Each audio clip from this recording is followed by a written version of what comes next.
1995, 1.378 mulleres foron asasinadas polo terrorismo machista. No que levamos de ano, contabilizáronse 70 feminicidios e outros asasinatos de mulleres cometidos por homes. Só no verán 2015 foron asasinadas 37 mulleres e 8 menores a mans das súas parellas, pais ou parellas das súas nais.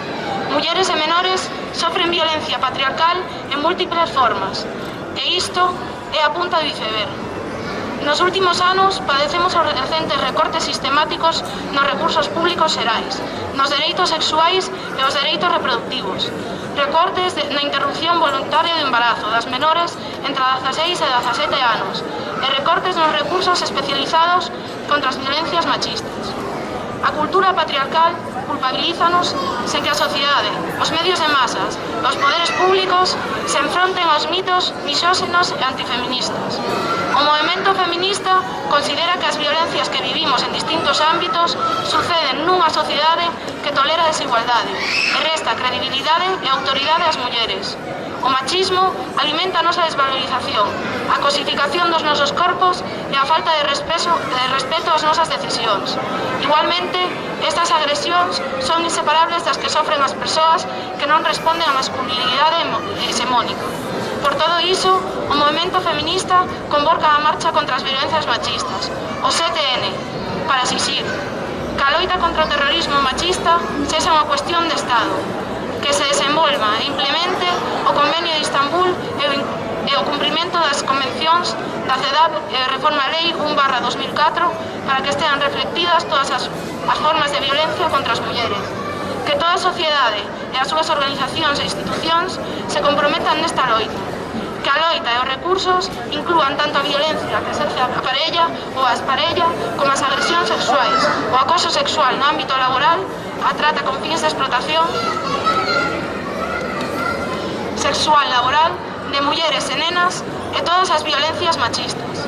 Que todas as instancias de goberno se comprometan realmente na prevención e erradicación das violencias machistas, así como na asistencia e reparación de todas as mulleres en situación de violencia, independentemente da situación administrativa na que se atope.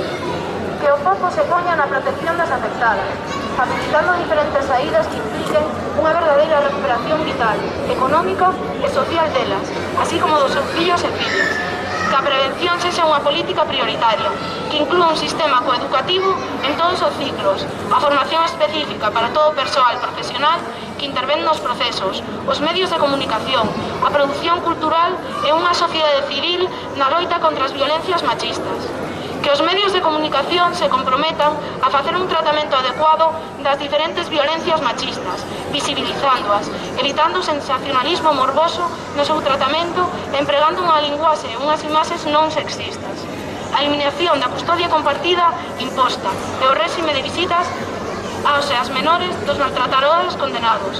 A retirada e non cesión da patria potestade aos maltratadores. Tomemos conciencia dunha vez de que o machismo mata e fai imposible a convivencia exixible nunha democracia. Estamos aquí presentes para facer un chamamento a cada persoa, a cada institución, a cada partido político, a cada goberno para non ser cómplices desta barbarie. A metade da humanidade ten que seguir vivindo, non podemos permitir ningún asesinato máis. Por iso, esperamos o 7 de novembro en Madrid, onde realizaremos unha marcha que sairá dentro do Ministerio de Sanidade no Paseo do Prado ás 12 até Praza España.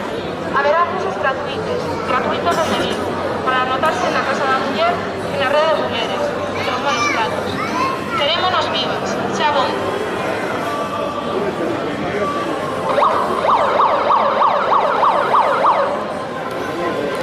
Non son mortas, son asesinadas. Non son mortas, son asesinadas. Son mortas.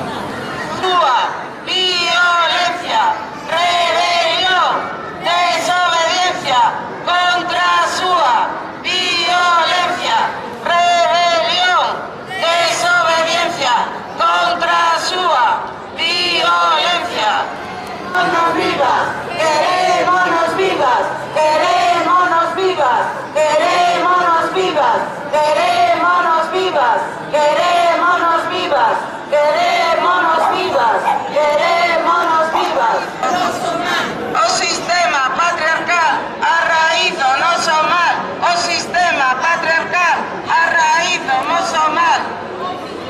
patriarcal.